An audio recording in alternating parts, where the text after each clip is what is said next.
এরা এত দুঃসাহস কিভাবে দেখালো যে বাংলাদেশে কোরআনের আয়াত এরা পরিবর্তন করে ফেলবে? এই জন্য আবারও বলি, এ টু জেড আমরা এই কমিশনই মানি না। কিসের ওদের আবার রিপোর্ট? কমিশন থাকলে রিপোর্ট হবে। এই জন্য আমি আমার দলের পক্ষ থেকে আজকের এই আয়োজনের প্রতি পূর্ণ সংহতি প্রকাশ করার জন্য এখানে এসেছি, এবং আমরা বার্তা দেব যে আমাদেরকে ভাগ ভাগ টুকরা টুকরা করে তোমরা আমাদের মাথায় আর কাঁঠাল ভেঙে খেতে পারবে না। ইনশাআল্লাহ আগামীর বাংলাদেশ হবে ইনসাফের বাংলাদেশ, যার উত্থান ঠেকানোর জন্য আজকে এই সুরসুরে দেওয়া হচ্ছে সেই কোরআনের বাংলাদেশ। আসসালামু আলাইকুম ওয়া রাহমাতুল্লাহ।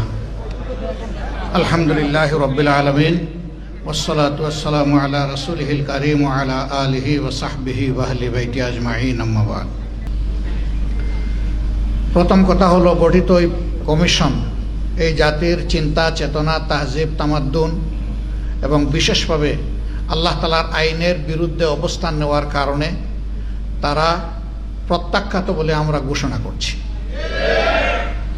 এদের রিপোর্ট বাতিল করার কোনো ব্যাপার নাই, এদেরকেই আগে প্রত্যাখ্যান করতে হবে। এরা প্রত্যাখ্যাত হলে এদের রিপোর্টও শেষ। 2 নম্বর, আমাদেরকে একটু ভাবতে হবে আমাদেরকে কোন দিকে নিয়ে যাওয়ার জন্য জোর করে চেষ্টা করা হচ্ছে। আমাদের শিশুকালে আমরা দেখেছি আমাদের শিক্ষাদান শুরু হতো মক্তবের পাঠ দিয়ে। সকালবেলা মক্তবে যেতাম, ওখান থেকে আসার পরে গোসল করে মা কাপড় পরিয়ে বই হাতে ধরিয়ে স্কুলে পাঠিয়ে দিতেন। এখন খুবই পরিকল্পিতভাবে সবাই মক্তবের এই ধারাকে শেষ করে দেওয়া হয়েছে। বাচ্চা ঘুমাচ্ছে, তাকে কাঁধে ফেলে মা স্কুলের দিকে রওনা করেছেন, ওই মক্তবে যাওয়ার ওই সময় এটাই কেড়ে নেওয়া হয়েছে। ইকরা বিস্মি রাব্বিকাল্লাযী খালাক দিয়ে যে শিক্ষা মুসলমানের বাচ্চা শুরু হওয়ার কথা, সেটা অন্য কিছু দিয়ে স্কুলে গিয়ে শুরু হচ্ছে। এই জায়গাটা শেষ করে দেওয়া হয়েছে। সেই প্রজন্মেরই কিছু লোক হয়তো আজকে তারা গোটা নারী সমাজের প্রতিনিধিত্বের কথা বলে সমাজকে বিভ্রান্ত করছেন। তারা কারা? কোরআনের সংস্কারের দাবি নিয়ে আমাদের সামনে এসেছেন। আমাদের কোনো অধিকার আছে তাদেরকে এই অধিকার দেওয়ার? আমরা কে? এই কোরআন আল্লাহ তাআলা নাজিল করেছেন এবং এটার হেফাজতের দায়িত্ব আল্লাহ স্বয়ং নিজে কবুল করেছেন। কিয়ামত পর্যন্ত কেউ এখানে কোনো পরিবর্তন আনতে পারবে না। এরা এত দুঃসাহস কিভাবে দেখালো যে বাংলাদেশে কোরআনের আয়াত এরা পরিবর্তন করে ফেলবে? হ্যাঁ, নিশ্চয়ই তাদের পিছনের কোনো শক্তি তাদেরকে উস্কানি দিচ্ছে। কেন এই মুহূর্তে উস্কানিটা কেন? এই সরকারের তো এটা এজেন্ডা হওয়ার কথা না। আরও বহু গুরুত্বপূর্ণ বিষয় রয়ে গেছে, ওগুলা বাদ দিয়ে ওগুলা নিয়ে কোনো কুল কিনারা নাই। হঠাৎ করে এটা সামনে নিয়ে আসা কেন? এর মূল কারণ, স্বাধীন বাংলাদেশে 54 বছরে মানুষ যা আশা করেছিল পেয়েছে তার উল্টাটা। এই সমাজকে বিভিন্নভাবে কুড়ে কুড়ে ধ্বংস করা হয়েছে। এখন এদেশের দিনদার ইমানদার যে শক্তিটা জেগে উঠেছে, তাকে নিয়ে মানুষ নতুনভাবে স্বপ্ন দেখা শুরু করেছে। এই জায়গায় ইসলামী শক্তির মুখোমুখি আরেকটা শক্তিকে দাঁড় করিয়ে দেওয়া হচ্ছে, জনগণের দৃষ্টিকে ভিন্ন দিকে প্রবাহিত করার জন্য, নিয়ে যাওয়ার জন্য। অতীতের সকল চক্রান্ত এদেশের মুসলমানরা ঐক্যবদ্ধভাবে প্রতিহত করেছেন। ইনশাআল্লাহ এই চক্রান্ত টিকবে না, এটাও ভেসে যাবে ইনশাআল্লাহ। এরা শুধু আল্লাহ তাআলার কোরআন বিরোধী প্রস্তাবনা নিয়ে আসে নাই, এরা নিজেরা স্ববিরোধীও বটে।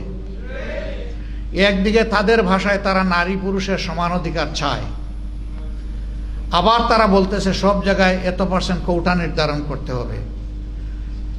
তো এটা তো স্ববিরোধী হয়ে গেল না? অধিকার যদি সমান হয় কোটার প্রশ্ন আসবে কেন?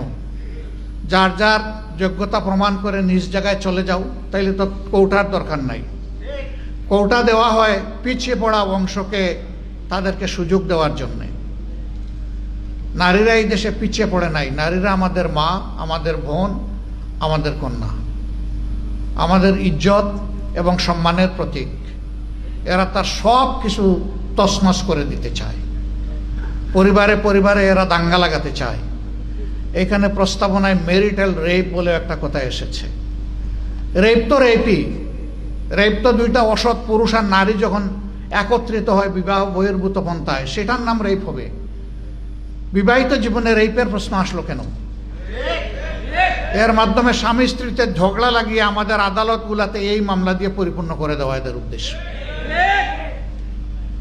এরা সমাজের বিপর্যয়ের জন্য এই প্রস্তাবনাগুলো এনেছে। এই জন্য আবারও বলি, এ টু জেড আমরা এই কমিশনই মানি না। কিসের ওদের আবার রিপোর্ট? কমিশন থাকলে রিপোর্ট হবে। যদি এই সংক্রান্ত নারীদের অধিকারের কোনো জায়গায় যদি ক্ষুণ্ণ হয়ে থাকে, সেটাকে যদি আবার সামনে আনতে হয়, তাহলে অবশ্যই দেশের বেশিরভাগ মানুষের ইমান, আকিদা, তাহজিব, তামুদ্দুনের উপরে যারা বিশ্বাস রাখেন তাদেরকে বাদ দিয়ে নয়, তাদেরকে প্রাধান্য দিয়েই কমিশন গঠন করতে হবে।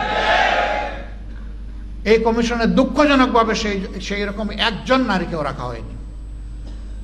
এখানেই তো এটা পক্ষপাত দুষ্ট। আমরা এটা মানব না, আমাদের সাফ কথা, এটা মানব না আমরা। এর জন্য কোনো আন্দোলনে আমরা যেতে চাই না, কিন্তু যদি আমাদেরকে বাধ্য করা হয় অবশ্যই আমরা আন্দোলনে যাব।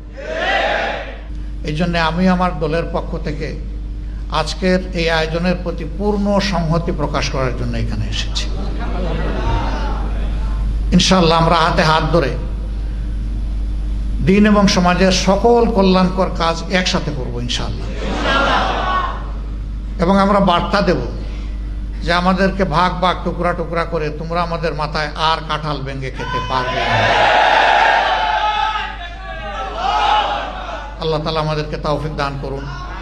আমাকে এখানে দাওয়াত দিয়ে দুটি কথা বলার সুযোগ তৈরি করে দেওয়ার জন্যে আমি আবারও আয়োজক সংস্থার প্রতি আমার গভীর কৃতজ্ঞতা জ্ঞাপন করছি এবং রাব্বুল আলামিনের দরবারে তৌফিক চাচ্ছি সকল ষড়যন্ত্রের বিরুদ্ধে আমরা বুক টান করে, বুককে শক্ত করে, মহান রবের উপর ভরসা করে আমরা যেন সব ষড়যন্ত্র মোকাবেলা করতে পারি। আল্লাহ যেন তৌফিক দান করেন ইনশাআল্লাহ। আগামীর বাংলাদেশ হবে ইনসাফের বাংলাদেশ, যার উত্থান ঠেকানোর জন্য আজকে এই সুরসুরে দেওয়া হচ্ছে সেই কোরআনের বাংলাদেশ। সবাইকে ধন্যবাদ। আসসালামু আলাইকুম ওয়া রাহমাতুল্লাহ।